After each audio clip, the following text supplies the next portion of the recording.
Hey, movie maniacs. My name is Sky, and that guy on the other side of the screen is my brother Dusty. And that old guy that you just heard introducing us is our dad, Hideo. He goes by Matzo, actually. But anyway, Dust, I think Eurovision Song Contest was a great movie. I'm so glad you chose it. And I think I found my new karaoke song, Ja Ja Ding Dong. That was such amazing fun song. Like, hey, no, sing John, you sing John, ding dong. And then hearing the lyrics of the song, it's like, oh my goodness. Now, what would you say that you really enjoyed? If you would think of everything, not like your favorite scene, but like, what did you really enjoy about the movie? And I'll give you an example of what I'm saying or what I really enjoy about it. See, growing up in America, you obviously know American culture. If you grow up in Scandinavia, you get Scandinavian culture, or Asia, or whatever, you get different cultures. I do really love traveling, and I love seeing the world. We went through, I took my entire family to Japan for 6 weeks, drove all around Japan. We went to Europe, 11 different countries in 6 weeks. Went to the East Coast of America for a 4 week trip. We love traveling and doing a lot of fun stuff. What I really enjoyed was seeing the different culture, the Icelandic culture that is totally not like, obviously they're human beings, but it's just a different culture. It's and different, see how they interact and how they react and how they say Americans don't come to Iceland. Like, seriously, don't come here. And it's like, that's so funny. But seeing the culture, I've always appreciated learning about new cultures and seeing how different people interact with each other. So I really, above everything, that was one thing that was like rounded everything out real well for me that I really enjoyed. Nice. I really like that aspect as well. I can't even think of a single movie ever that's been taken place in Iceland. Maybe there have been some, I just can't remember them. Maybe something that happened in Reykjavik or something. But yes, that's a great aspect of the movie. I also like the fact that Lars, or Will Ferrell's character, along with Sigrid, they both have this narrow focus on, let's do Eurovision, let's make this, let's win this, let's be on the show, and they just pursue that the entire movie. And they're actually really dedicated to each other as well. They're a great friendship. Of course, they end up in the end married and kids and everything like that. But I love seeing them two together as well, friends through it all, making their dream come true. Now, I got a question for you. Do you think that was it Sigrid? Is that how you pronounce her name? Mhm. Do you think that was her vision, or she liked Lars's? She liked Lars. Obviously, she wants Lars. That's who, and so she's going after it with him. And obviously, he's a one track mind. He is like, that's all he cares about. It's the only thing he ever wants. And but do you think that Sigrid is also, she wants it, but she could do just fine without it, at least through the majority of the movie? Yeah, I agree with you. Maybe Eurovision itself isn't her dream, but making music obviously is. She loves it, and she loves Lars as well. So by pursuing Eurovision with Lars, she gets to do those two other things that she really loves, Lars and just music in general. Now, did you know that a lot of the singing in this movie, well, Will Ferrell, that's all of his own singing throughout the entire movie. But Rachel McAdams, in the soundtracks and everything, they combined her own singing with another professional singer. I don't know the woman's name, but I thought in the movie, Rachel McAdams' voice was beautiful. Hers and the person who's doing most of the singing as well. I absolutely love that, the realness of it. Like, they didn't try to fake it. They didn't have her have a terrible voice, but people still loved it. Like that song at the end when she sang for herself. Oh, it was amazing. I agree. And you could absolutely tell. At least I could tell. At least it sounded like to me Will Ferrell's voice when he was singing. Like, you like that definitely sounds like Will Ferrell. And he doesn't have a bad voice, but he doesn't have a good voice at the same time. But you said it was Rachel. Is that her name? The actress? Rachel McAdams. Yeah. So if it was her singing, it's interesting how they kind of paired it up. But really, really great. And she was the one that obviously held the both of them together, the Fire Saga together, to actually sound good. He didn't detract from her too much, but she was absolutely a star. But yeah, that's great. That's great that it was actually, it's always fun to see actors and actresses actually have a talent that would be like singing really well. Oh, there was what I just saw. So we mentioned in the last episode talking about Karate Kid, and just got me thinking of who was the name? What was the main guy? Ralph Macchio, right, for the Karate Kid? Well, there was a movie that he made probably within like 1 or 2 years after The Karate Kid, where he played the electric guitar. He was like a guitar player and like just a kid that's just playing the guitar. And you see him playing the electric guitar. The way that he's playing it it's not somebody standing in. It's not like they're Oh, just taking a picture of just his hands, of somebody else's hands with his face, and like you cut his face and they cut somebody's hands and cut his face and cut somebody's hands. No, it literally shows him playing phenomenally. Like even if he's half as good as he looks, he is really, really good. So seeing actors that have some special talent or a talent outside of acting is really, really fun. And seeing Rachel McAdams have a voice like this, it's really, really enjoyable. Did you know that Ralph Macchio can just shred the guitar? I had no idea, but I can't think of the movie that you're talking about right now, but looking back to a movie we did a couple episodes ago, Back to the Future, that really did look like Michael J. Fox was really playing. And it's pretty cool, like you said, when you see them pulling off something, it looks like they're really doing it. Or at the beginning of Rambo Last Blood, you see Rambo or Sylvester Stallone riding a horse going in circles. Like he absolutely knows what he's doing. And it's funny, Adam Carolla on a recent podcast brought this up. He watched a movie where the main actor was riding a Harley and riding a bike, and you could tell the guy doesn't know how to ride because from a camera from behind looking at him, he's driving off away from the camera. You could see his legs are still stuck out. Like he was standing there, he gunned it, the bike started going, his legs are still out. He says anybody who doesn't know how to ride, that's what they do. Their legs are still out because they're unsure, and if they fall, they have to pick themselves up. So I agree with you. I love it when it's obvious the actor knows what they're doing. And thinking, we're going to take a huge deviation because I want to quickly tie in that Tom Cruise seems like he always is. He as older he gets, the more movies he does, he always wants to be the actor and doing everything from riding the bikes to flying the jets and all that sort of stuff. But you do see, and I'll get back to the MCU. So with Captain Marvel, you see when she's fighting like she has no clue how to fight, and yes, she's being trained. So it's all that to say, Will Ferrell singing and acting terrific. Rachel McAdams was singing and acting. I thought it was really, I wouldn't say surprising that they sounded that good, but I was happy. I was like, man, these guys sound really, really good. I thought it was going to be a complete joke. Like they had horrible voices and they tried to win and somehow they won, but they actually sounded pretty good. For sure. And the songs were awesome, fun to listen to, catchy. I really like Dan Stevens' song, the Russian Tiger or Lion song. That was a lot of fun. And that guy, he's such a good actor. He played that role so well as a slick, kind of dirty Russian guy who maybe he's gay, maybe he's straight. We don't exactly know, but he's obviously in love with Sigrid or likes her a lot. I thought he was a great part of the movie. Like the three of them, Will Ferrell, Rachel McAdams, and Dan Stevens, they killed it in this one.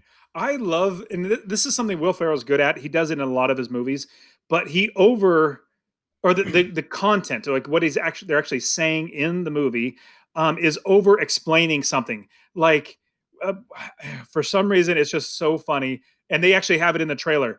So you see Lars grabbing something and Will Ferrell shoving it down his pants, and she's like, "What are you doing?" He's like, "I want to shove this in here to make my penis look larger than it actually is." And it's like, we know what that is, but you say it, which you literally explain it out, and it's so funny because Yeah. it's like he's serious, and she's, "Oh, that's a good idea. Maybe I should do the camel. That's a classic camel." And I was like, that was so just overly talking about it, overly explaining it, just so funny. You're right. Will Ferrell, he does that in a ton of these Anchorman, Talladega Nights. They do that kind of stuff all the time. That's why they're such good movies. And that was a really funny scene. I like it. I laughed out loud constantly throughout this movie. So many funny stuff. And I really liked it when after the boat blew up and all the other people died, and then the board members were standing there talking, and they, oh, they're terrible. We can't let them in, but we have to let them in, blah, blah, blah. And they were saying so many bad things, and the camera shoots over to them. Oh, we're in? So we're in? Good. So we're in? Yeah. So Oh, funny. absolutely loved it, man. I laughed out loud. I don't even know how many times. I agree. It was very enjoyable and decent story too. I was not knowing exactly what, I never watched the trailers. Everybody watching this, a tip we'll give every single person: never watch trailers, especially if it's a movie you're going to see. And the reason why is you don't have anything that's like a surprise. Like they give you all the good stuff right in the trailer. And so with not watching trailers, I thought that, as I was going into it, I had no expectations. I thought they were going to be bad, or the only tiny expectations. It's going to be a funny movie. They're probably bad, blah, blah, blah, blah. So going into not watching any trailers, we now see the nuances afresh, and it makes you laugh so much better. And I remember the one that really hit me was I wanted to watch the Endgame trailer so bad. And like every movie before that, I was even like, actually, it was probably about 5 years ago. You told, or maybe 3 or 5 years ago, definitely before we started doing the show, told me don't never watch the trailers. Then I stopped. But one that I really wanted to break that was Endgame. But I'm so glad I didn't, because there was so much in there that it's so much better. And now watching Eurovision, the song contest, we had no clue because it's a Netflix movie. We don't know if it's going to be good, bad, or whatever. Not saying that Netflix puts out anything good or bad. I'm just saying we have no clue. It's not like coming to the movie theater. I thought it was actually going to be a joke, but really entertaining. Now, what was your favorite scene out of the entire movie? My favorite scene is it's a down and an up at the same time, which was really cool, right? Their song ended, she got sucked up into the treadmill, but they pulled it out. Like he said, come on, we got to get up and finish the song. Like he has heart, she has heart. They got up and finished the song. And I love the fact that the audience was all quiet, but all the countries that voted for them respected that they had like leading up to that ending. The song was great. They were great performers. It was a fun song performance to watch, right? But I just love the fact that she was sitting there, he was leaving. So it seemed like it was the end of the second act. Things were going down. Like, how are they going to survive this? How are they going to get through it? He's leaving, but then she gradually, Iceland gets votes from all these other countries and makes it in. That's my favorite scene, seeing how everybody else around the world respected their performance. Yeah, that was really entertaining. And seeing that Lara's always having some quirk or something inside the performance that just could go wrong. That's just silly. But yeah, oh, isn't this scarf a little long? No, no, it's fine. It's fine. This is just do it. And then having a hamster wheel. What? Why? That I'm just running. I just think it's so funny. So my favorite scene, it's a toss up, but I'll tell you my second favorite. There are a lot of good scenes. So I'm gonna give you my second favorite. My second favorite is when the elf throws the knife and hits the dude in the back and then shuts the door. He's all, "Thank you, elves." I was like, that was so good. It was so Yep. funny. I love That that. was also my second favorite scene. Absolutely. I laughed so loud. The camera, and then the door slams. That's what made me laugh. I love the little psh right there. So That good. was so good. But I really enjoy, and if you watch the trailer, it'll be in there. I love that music song or the music video that they created when they're in their basement. They're playing. You don't know it is what they're at, but you just show him, oh, oh, oh, Oh, they're up on the mountain and on in costume? in costume, Yeah. and they're running Mhm. around and doing the snow angels. I thought that was really fun, creative music video that they created for the movie. And, it just pans out or like it switches. They're actually in their basement, playing. This is just in their minds. I was like, oh, that was cool. I really enjoyed that. 100%. I love that scene as well. Let me see here. Oh, what is oh, well, so you just mentioned the little elves, right? That's actually my prop. I would love to have that row of 6 little elf houses right here on my shelf next to me or something. That's my prop from the movie. That's a good one. Let me see. I pulled up my notes. So my prop would be Lars's outfit for not the making the bulge of the penis, not that one, but the outfit that he wore, like the Viking outfit in the music video with the Thor wings on the helmet, the big huge breastplate and all that sort of stuff. I was like, dude, that's pretty legit. I would wear that not just on Halloween, like almost every day. Every day. Yeah, wear it around the house. Wear it to church on There Sunday. you That's go. your new Sunday Put best. the makeup on and everything. Yes. Awesome, man. That's right. Oh, and then just getting back to the elf scene, there's one more thing about the elves, right? Victor, he's that governor guy from the central bank that wanted them to fail because the country can't financially handle hosting Eurovision there, right? Well, he picks up Lars in his car and then he takes him to where the elves are and then he tries to kill Lars. Why would you do the murder? Just drive away from Reykjavik. Don't let Lars get out so he can't get back to Eurovision. That's my Monday morning quarterback. um, that is a great Monday morning quarterback because I thought the same thing. Like, why are you killing him? Like, as long as he just misses it on time, like even if you drive, and, I'm going to take you someplace great, or we're going there, and then you just literally keep driving, and he tries to get out. Long story short, you just get him far away. He has to hightail it back to get the airplane, and then you just try to stop him. As long as he doesn't make it back, you're totally fine. Yeah. But then murder, I was like, that's a little out there, But we know that he blew up the entire boat of people, which was just like that's just weird. Like that Yeah. guy's. I did think it was rather funny. The best Icelandic singer. I can't remember her name, but she died, where she was like the ghost coming back. And then Katiana or yeah, Katrina or something. yeah, she's all, hey, this, I can't remember what his name is. He's trying to kill you. He's all, he already did. And where have you been? Like, you, some ghost you are. I'm like, okay, bye. She's like, Yeah. oh, okay. Yeah. I mean, it's just, I don't think I've ever seen that in any other movie. You know, like the ghost has a purpose, and the purpose is actually done well and knows everything going on and actually fixes or helps you finish everything out right. But this one is like, oh, okay, okay, bye. It's like, Yeah, that's right. She was out of the loop, and when she figures that out, she just says arrivederci. Love that. Love that. so One I oh, go ahead. I would say my Monday morning quarterback is literally stop doing stupid things like the floating, like every single time they perform, they do something that's detrimental, or he plans something that's detrimental, or he creates a prop like I made the dress for you, and I'm like, what is this? What am I wearing? Or the hamster wheel. Like, don't overthink things. That's just way too, it's just not necessary. Like, you could do so much better without it. And I guess the saying goes, more is less, or less is more. You know, you, if you do less, you're probably going to be fine. And obviously it's been detrimental. And that's the reason why they're laughing stock, is because they do things like that. That is really doesn't help. In fact, it's much more dangerous or problematic if you do it as opposed to not. Totally. I agree with you there. I love that that's your Monday morning quarterback, because that goes into my very first lesson. The first lesson is rehearse, rehearse, rehearse, right? Before a big musical performance, before a boardroom meeting, before you going up on stage in a play, whatever it is, rehearse. And they screwed up because Lars knew the plan. He was working with the choreographer, but Sigrid was out of the loop on everything. She came into the rehearsal and she didn't know what was going on. What are these guys dancing near me? And then when it came to the actual performance, there's a giant hamster wheel. I got a 10-foot long scarf. What's going on? Like, when you aren't rehearsed enough and you're not fully prepared for the event, you have much less, or you are much less likely to succeed. That's a great point. I agree. Being prepared, especially, I just thought it was rather weird why Lars was saying, "Oh, it's a surprise!" Like everything, like you haven't rehearsed the thing. Like, well, it's just weird. I didn't get that. That was a one that was like, that just seemed weird.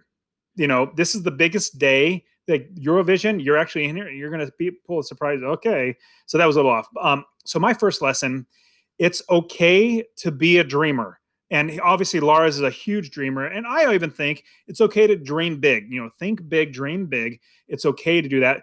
At the same time, you need to be able to take care of your responsibilities. Like Lars, like he's living in the basement of his dad's house, and his dad's going to sell the house and live on the boat. And so he's like, oh, how am I going to keep performing, trying to be on Eurovision? Like, no, we still, so this is the caveat. You could dream big, but you have to take care of your responsibilities. Like I may dream to, I don't know, go off and travel the entire world for a year. Well, I have my responsibilities, my family. I can't just up and leave. That's just bad. So, long story short, definitely it's okay to dream and dream big, but definitely take care of your responsibilities as well.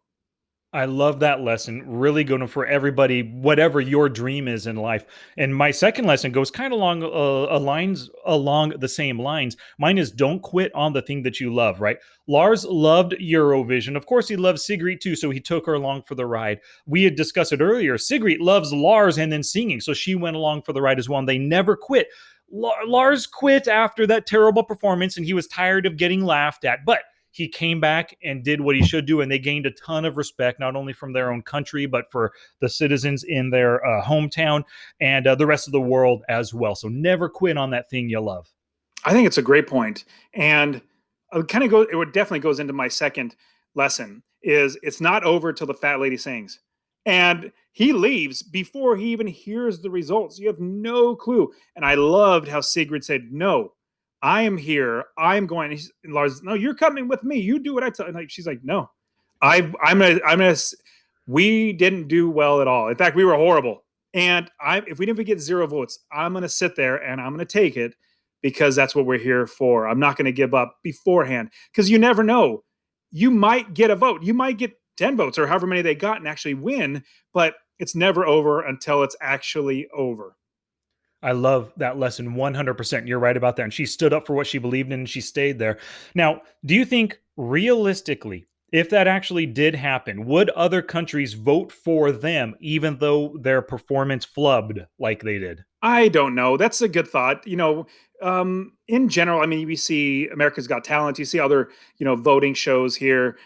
People give people good brownie points or almost like awards or kudos for trying really, really hard. Now, if they sang horribly in the beginning and then this happened, they'd be like, no. But they saw that it was going really, really well. And then this huge mix up where she could have been choked and killed.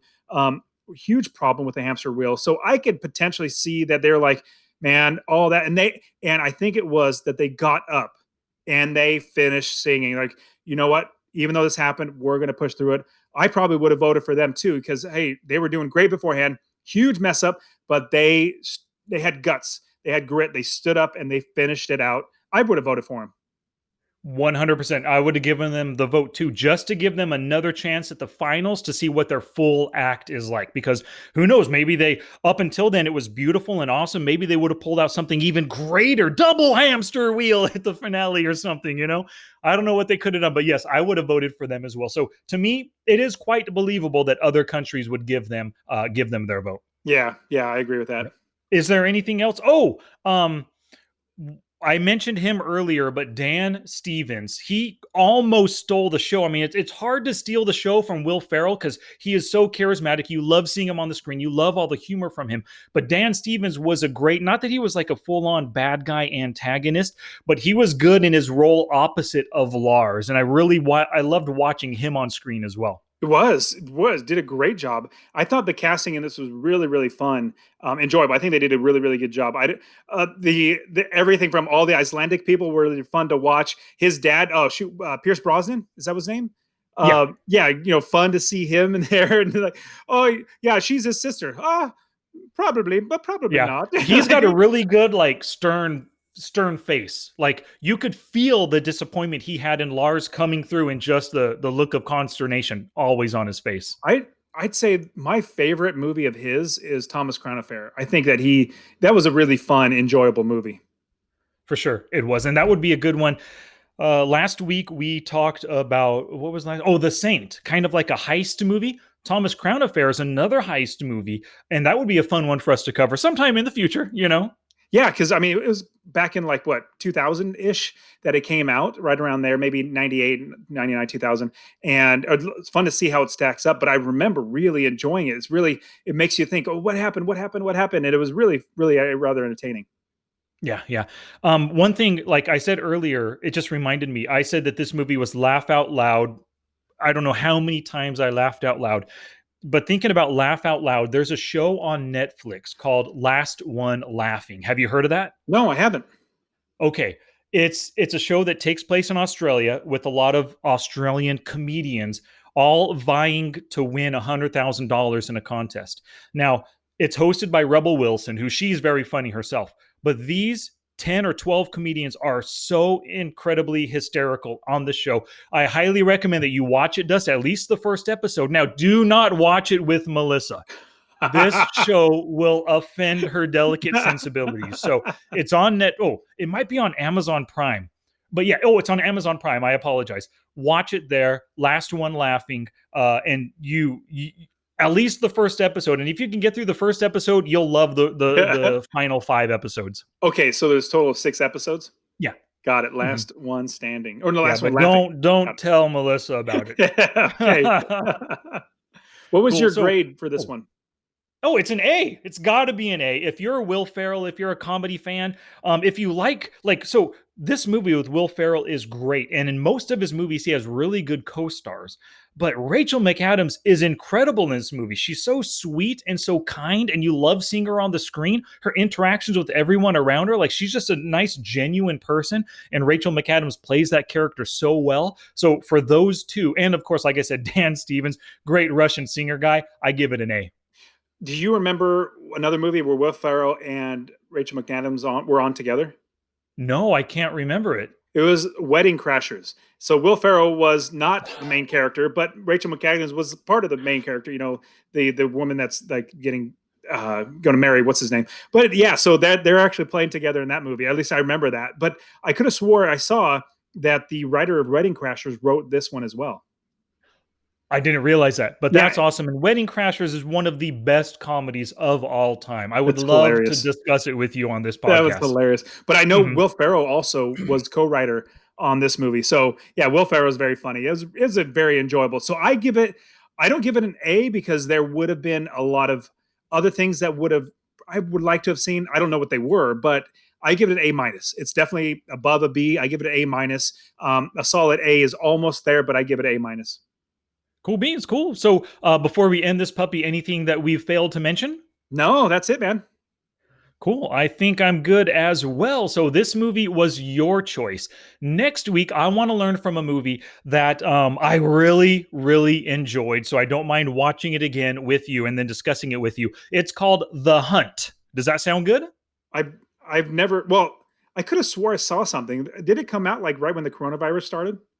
It did. It was totally boned by terrible timing, right? Came out in theaters like it was in maybe it was even supposed to come out the very next week after the corona lockdown happened. So they got screwed, but I think it would have been a really big hit because it's a really good I don't know what I don't want to say anything right now. We'll talk about it on the next week, but The Hunt is a great movie and I think you're going to love it. Because I don't watch any trailers, I never thought to watch. I was like, ah, it's just a hunting movie, or not hunting. Sorry, not that. I mean, but like killer or action or Hunting whatever, people, hunting people type things. And I was like, I saw Ice T in that movie, so that was surviving the game. yeah, surviving the game. So And how can anybody do better than Ice-T, dude, Ice right? I T, mean, that's got he's to be top phenomenal. level. Oh, dude, yeah, you have to be at least Ice Cube in order to take on Ice T. So that's gonna be really really That's hard. right. That's right. And if I remember right, did Surviving the Game, did that have Gary Busey in it? I believe so. Yes, I believe so. How can you beat Gary Busey in almost any movie? Like he is great. I always love seeing him. So maybe I'll write that down. Surviving the Game. Maybe we got to talk about it after The Hunt. I don't know. We'll see.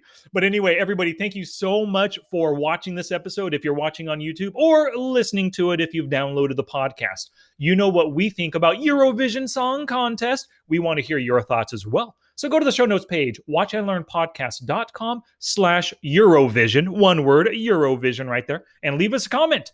Alrighty, once again, my name was Sky, And I'm Dusty. and we will return next week with The Hunt.